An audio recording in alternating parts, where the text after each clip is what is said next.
ಬೆಡ್ರೂಮ್ನಲ್ಲಿ ಹೆಂಡತಿ ವಿಡಿಯೋ ಮಾಡಿದ್ದ ಕೇಸ್ಗೆ ಟ್ವಿಸ್ಟ್ ಸಿಗ್ತಾ ಇದೆ. ಹೆಂಡತಿ ವಿರುದ್ಧವೇ ಸಾಲು ಸಾಲು ಆರೋಪವನ್ನ ಮಾಡಿ ಪತಿರಾಯ ವಿಡಿಯೋ ಮಾಡಿದ್ದಾನೆ.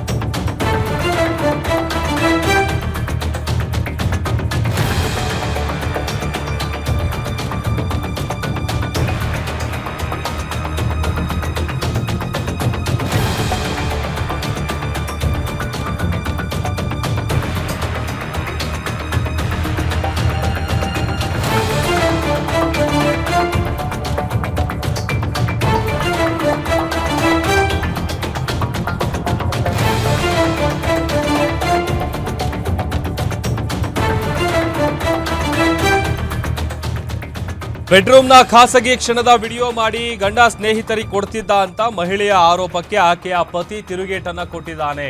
ಹೆಂಡತಿಯ ವಿರುದ್ಧವೇ ಸಾಲು ಸಾಲು ಆರೋಪ ಮಾಡಿ ವಿಡಿಯೋ ಮಾಡಿದ್ದಾನೆ ಪತಿರಾಯ. ನನ್ನ ಗಂಡ ಈ ಹಿಂದೆ ಹಲವಾರು ಮದುವೆಯಾಗಿದ್ದಾನೆ, ಖಾಸಗಿ ವಿಡಿಯೋ ಮಾಡಿದ್ದಾನೆ ಅಂತ ಪತ್ನಿ ಆರೋಪಿಸಿದ್ರು. ಪತ್ನಿಯ ಆರೋಪವನ್ನ ಇದೀಗ ಪತಿ ಇಮಾಮುಲ್ ತಳ್ಳಿ ಹಾಕಿದ್ದಾನೆ. ನಾನು 21 ಮದುವೆ ಆಗಿಲ್ಲ, ನನಗಾಗಿರೋದು ಒಂದೇ ಮದುವೆ. ಈ ವಿಚಾರವನ್ನ ಆಕೆ ಹಾಗೂ ಅವರ ಕುಟುಂಬಕ್ಕೂ ಕೂಡ ಹೇಳಿದ್ದೆ. ಆಕೆಯೇ ಒಂದ್ ರೀತಿ ಸೈಕೋ ರೀತಿ ವರ್ತಿಸಿ ನನಗೆ ಬಹಳ ಟಾರ್ಚರ್ ಅನ್ನು ಕೊಡ್ತಾ ಇದ್ಲು. ನನ್ನ ಬಳಿಯೇ ಅವರು 17 ಲಕ್ಷ ಹಣ ವಸೂಲಿ ಮಾಡಿದ್ದಾರೆ. ನಾನು 21 ಮದುವೆ ಆಗಿದ್ದೇ ಆದ್ರೆ ಆಕೆ ಯಾಕೆ ನನ್ನ ಮದುವೆ ಆದ್ಲು ಅಂತ ಪ್ರಶ್ನೆ ಮಾಡಿದ್ದಾರೆ. ಇದೆಲ್ಲ ನನ್ನ ಮೇಲೆ ಮಾಡ್ತಾ ಇರುವಂತಹ ಸುಳ್ಳು ಆರೋಪ, ದಯವಿಟ್ಟು ನನಗೆ ನ್ಯಾಯ ಕೊಡಿಸಿ ಅಂತ ಆತ ಒಂದು ವಿಡಿಯೋವನ್ನ ಮಾಡಿದ್ದಾನೆ. ಪತ್ನಿ ಮಾಡಿದಂತಹ ಆರೋಪಗಳನ್ನ ತಳ್ಳಿ ಹಾಕಿ ಹೆಂಡತಿಯ ಬಗ್ಗೆ ಈಗ ಸಾಲು ಸಾಲು ಆರೋಪಗಳನ್ನ ಆತ ಮಾಡ್ತಾ ಇದ್ದಾನೆ. ಆ ಮೂಲಕ ಪ್ರಕರಣಕ್ಕೆ ಒಂದು ಹೊಸ ಟ್ವಿಸ್ಟ್ ಸಿಕ್ಕಿದೆ. ಅವಳು ಹೆಂಗಾದ್ರೂ ನನ್ನ ಧರ್ಮಪತ್ನಿನೇ, ಆದರೆ ಈ ಥರ ಎಲ್ಲ ನನ್ನ ಮೇಲೆ ಎಲ್ಲ ಫಾಲ್ಸ್ ಅಲಿಗೇಷನ್ಸು ಹಾಕಿರೋದು ಎಲ್ಲ ಸುಳ್ಳು ಅಪವಾದ ಹಾಕಿರೋದು. ನಾನು ಬೆಡ್ರೂಮ್ನಲ್ಲಿ ಕ್ಯಾಮ್ರಾ ಹಾಕಿದ್ದೆ, ಆಮೇಲೆ ಅವ್ರದ್ದು ಇಂಟಿಮೇಟ್ ವಿಡಿಯೋಸ್ ಇಟ್ಟಿರೋದು, ಆಮೇಲೆ ಅವಳು ಬ್ಲ್ಯಾಕ್ ಮೇಲ್ ಮಾಡಿರೋದು ಎಲ್ಲ ಸುಳ್ಳು. ಫಸ್ಟ್ ಆಫ್ ಆಲ್ ನನ್ನ ಫಸ್ಟ್ ಮದುವೆ ಆಗಿದ್ದು, ಸಪ್ರೇಷನ್ ಆಗಿರೋದು ಅವ್ರಿಗೆಲ್ಲ ಗೊತ್ತಿತ್ತು. ಅವರೆಲ್ಲ ಎನ್ಕ್ವೈರಿ ಮಾಡಿ ಆಮೇಲೆ ಅವ್ರದ್ದು ಹೋಗಿ ಎಲ್ಲ ವಿಚಾರಣೆ ಮಾಡಿ, ಅವ್ರ ತಂದೆನೇ ಹೋಗಿ ವಿಚಾರಣೆ ಮಾಡಿ ಎಲ್ಲ ಮಾಡಿಬಿಟ್ಟು ಆಮೇಲೆ ಮದುವೆಗೆ ಒಪ್ಪಿಗೆ ಮಾಡಿದ್ದು.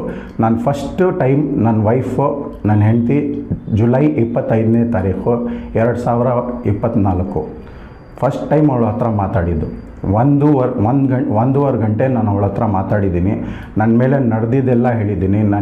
ನಾನು ಹೇಗೋ ನನ್ನ ಮದುವೆ ಸೆಪ್ರೇಷನ್ ಆಯಿತು, ಯಾಕಾಯಿತು, ಯಾಕೆ ಪ್ರಾಬ್ಲಮ್ ಆಯಿತು ಎಲ್ಲ ಹೇಳಿಬಿಟ್ಟು ಆಮೇಲೆ ಅವಳೇನು ಹೇಳಿದ್ರು, ನನಗೆ ಆ ಥರ ಏನು ಪ್ರಾಬ್ಲಮ್ ಇಲ್ಲ, ನಿಮ್ಮ ಸೆಪ್ರೇಷನ್ ಆಗಿರೋದು ಎಲ್ಲ ನನಗೆ ಏನೂ ಬೇಕಾಗಿಲ್ಲ, ನನ್ನ ಹತ್ರ ನೀವು ಹೆಂಗೆ ನಡೀತೀರಾ ಅಷ್ಟೇ ಸಾಕು, ನೀವು ನಿಮ್ಮ ಜೊತೆ ಮಾತಾಡ್ತಾ ಇದ್ದೀರಲ್ಲ ಅದೇ ಸಾಕು ನನಗೆ ಅಂತ ಹೇಳಿಬಿಟ್ಟು ನನಗೆ ಮೀಟಿಂಗ್ ಸ್ಟಾರ್ಟ್ ಮಾಡೋಕ್ಕೆ ಡೈಲಿ ನಾವು ಫೋನ್ನಲ್ಲಿ ಮಾತಾಡ್ತಾ ಇದ್ವಿ. ನಾವು ಜುಲೈ 25ನೇ ತಾರೀಕು ಆದಮೇಲೆ ಇದು ನಾನು ಅವಳ ಹತ್ರ ನಾನು ಕನ್ಸಲ್ಟ್ ಮಾಡಿಲ್ಲ, ಯಾವುದೋ ಇನ್ಸ್ಟಾಗ್ರಾಮ್ ಲಿಂಕಿಂದ ನಾನು ಫೋನ್ ಮಾಡಿಲ್ಲ, ಯಾರು ಏನೂ ಮಾಡಿಲ್ಲ.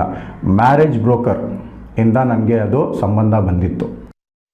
ಅವಳು ಹೆಂಗಾದ್ರೂ ನನ್ನ ಧರ್ಮಪತ್ನಿನೇ, ಆದರೆ ಈ ಥರ ಎಲ್ಲ ನನ್ನ ಮೇಲೆ ಎಲ್ಲ ಫಾಲ್ಸ್ ಅಲಿಗೇಷನ್ಸು ಹಾಕಿರೋದು ಎಲ್ಲ ಸುಳ್ಳು ಅಪವಾದ ಹಾಕಿರೋದು.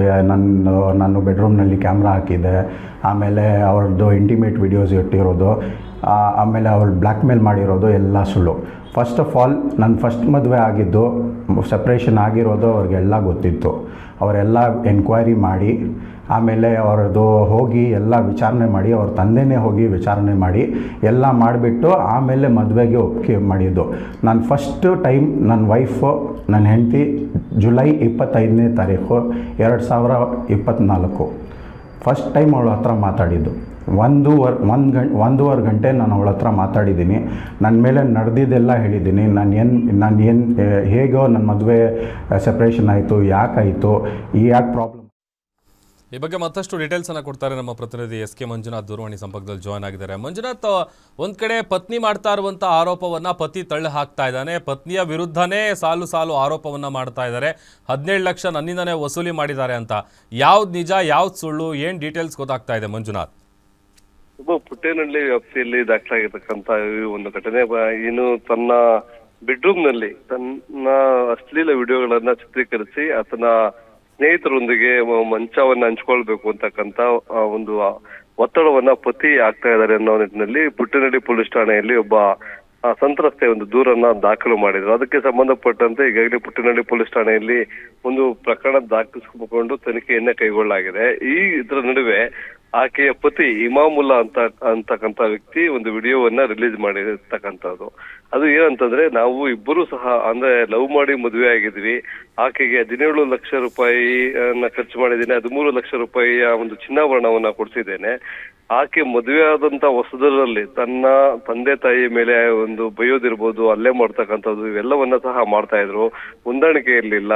ಹಾಗಾಗಿ ಅಂತಹ ಸಂದರ್ಭದಲ್ಲೇ ನಾನು CCTVಯನ್ನ ಮನೆಗೂ ಹಾಕಿಲ್ಲ ಅಂತ ಇದರಲ್ಲಿ ಈಕೆ ಹೇಳ್ತಕ್ಕಂತ ಆರೋಪ ಬರೀ ಸುಳ್ಳು. ಯಾಕೆಂದ್ರೆ ನಾನು ಅವಳನ್ನ ತುಂಬಾ ಇಷ್ಟಪಟ್ಟು ಲವ್ ಮಾಡಿ ಮದುವೆ ಆಗಿರ್ತಕ್ಕಂತ ಕಾರಣದಿಂದಾಗಿ ಆಕೆಯ ಒಂದು ವಿಡಿಯೋಗಳನ್ನ, ಖಾಸಗಿ ವಿಡಿಯೋಗಳನ್ನ ನಾನು ನನ್ನ ಸ್ನೇಹಿತರ ಬಳಿ ಶೇರ್ ಮಾಡೋದಿರ್ಬೋದು, ಅಥವಾ ಆಕೆ ಆರೋಪ ಮಾಡಿದ ವಿದೇಶದಲ್ಲಿರ್ತಕ್ಕಂತ ತನ್ನ ಸ್ನೇಹಿತರ ಜೊತೆಗೆ ಮಲಗಬೇಕು ಅಂತಕ್ಕಂತ ಒಂದು ಡಿಮ್ಯಾಂಡ್ ಅನ್ನ ಮಾಡ್ತಾ ಇದ್ದಾರೆ ಅಂತಕ್ಕಂಥ ಒಂದು ಆರೋಪವನ್ನ ಮಾಡಿದ್ದಾರೆ. ಇವೆಲ್ಲವೂ ಸಹ ಸುಳ್ಳು ಅಂತಕ್ಕಂಥ ನಿಟ್ಟಿನಲ್ಲಿ ಈಗ ಒಂದು ವಿಡಿಯೋ ರಿಲೀಸ್ ಮಾಡಿದ್ದಾರೆ. ಕೆಲವೊಂದು ಅವರಿಬ್ಬರ ನಡುವೆ ಒಂದು ಏನು ವಾಟ್ಸ್ಆಪ್ ಚಾಟಿಂಗ್ಸ್ ಎಲ್ಲ ನಡೆದಿತ್ತು, ಅದರಲ್ಲೂ ಸಹ ಆಕೆ ಕೆಲವೊಂದು ತಪ್ಪುಗಳನ್ನ ಮಾಡಿದಾಳೆ. ಇದಕ್ಕೆ ಸಂಬಂಧಪಟ್ಟಂತೆ ಆತನು ಸಹ ಒಂದು ಕಾನ್ವರ್ಸೇಷನ್ ಅಂದ್ರೆ ಚಾಟಿಂಗ್ ಮಾಡಿರ್ತಕ್ಕಂಥದ್ದು ಅಲ್ಲಿ ನಡೆದಿದೆ.